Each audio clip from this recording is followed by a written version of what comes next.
Wow, Elsie, you have a beautiful voice. Thank you. At age 16, you told your mom you were different, and she accepted you. Did she think that you were gay? Well, I went through that stage at first.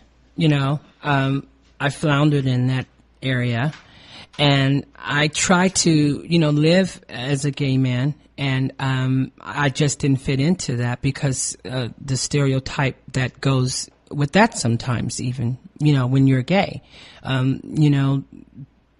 Sometimes when you're really feminine or very flamboyant or more on the other side as opposed to not being more masculine or something like that, that's a different type of gay person as opposed to what you generally see, or even what a lot of gay men prefer, which is more masculine men.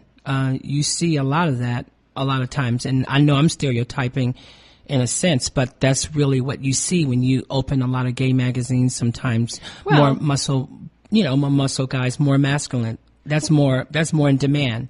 Well, it's I guess it would be, fair to just say there's sort of all types out there, but really that wasn't your issue. No. Were you surprised that your mom accepted you? Whatever it was she thought, that you were gay, whatever it was? I was not surprised because she always knew.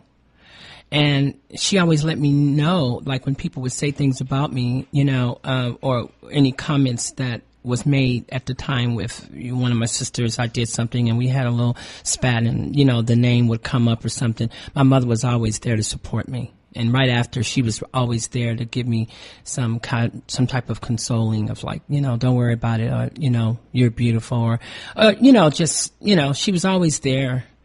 Which is why I immortalize her the way I do. And people in this town that knows my music know all the songs I wrote about my mama, and all these different songs. And those were some of the most requested songs that I used to play around town. It's definitely a gift to have a parent who accepts you. A lot of people struggle. They don't get that experience. She even let you wear her jewelry, her perfume. Yeah. That's amazing. Yeah, she did. She invited me to the day I told her that it's time for me to start, living full time as a female, as a transgender. That was when she said, here's my jewelry, here's my stuff, here's my clothes, here's my shoes. Anything I have here, you're welcome to it. How old were you when you made that decision? It was about 20, 21, 22. How did you figure out, ultimately, okay, this is the issue. I am a woman. I've got a man's body, but I'm a woman. I gotta live like a woman. Yeah. How'd you figure that out? I start slowly going out in drag, and I start realizing how comfortable I felt. And I looked in the mirror and I said, "You even look better," The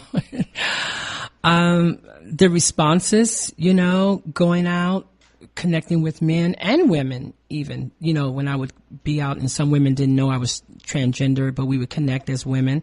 That was like a real connection. And then the men, I'm not going to lie, they liked it too.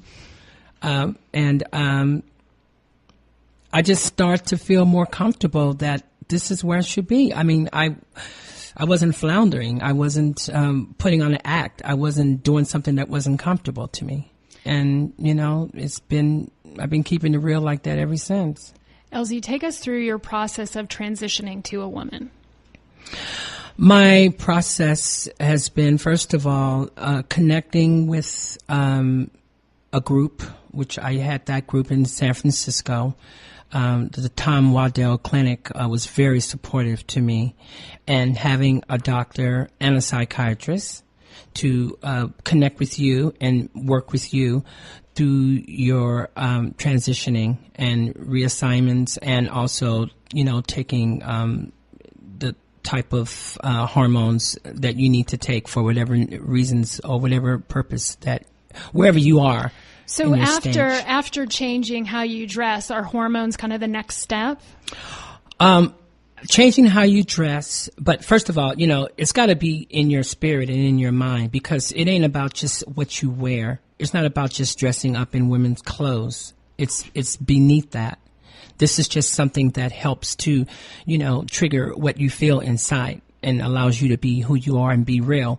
But the next step would be getting counseling, like get with a group of people, get with people like you or people that understand you that can let you know, what you're feeling is okay and can help you to move further along in your process.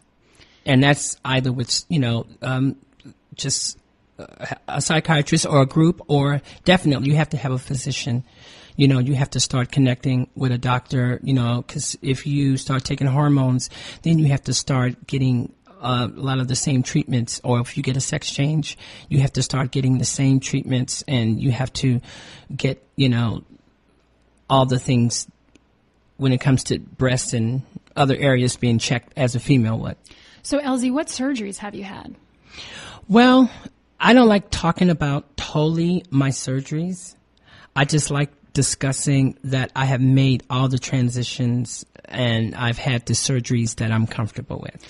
So I've got two questions that come to mind out of that. So one is, there are I imagine there could be some basic things like you might have had some facial surgery. Never. Never. Okay. Breast surgery? No. No. Okay. So then really what we're talking about is whether or not you've had genital surgery. How come you don't talk about that? Well, my main reason why is because people judge you on if you have had surgery or not had surgery, how far you are along as being a transgender, or if you are truly, complete, or if you are not in a stage of where you should be to be happy. And that doesn't determine where a person is. I think people need to stop discussing those type of things out in the public. My surgery or not having a surgery is my business and my partner's business, or who I decide to share that with.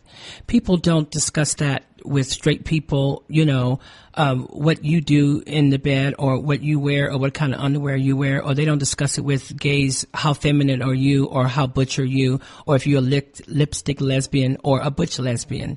It doesn't determine if you are, to what extreme those things. How you identify. Yeah, and I think people need to stop treating transgenders that way. Okay. And I just feel that we need to have that respect. It's got to start somewhere. Okay.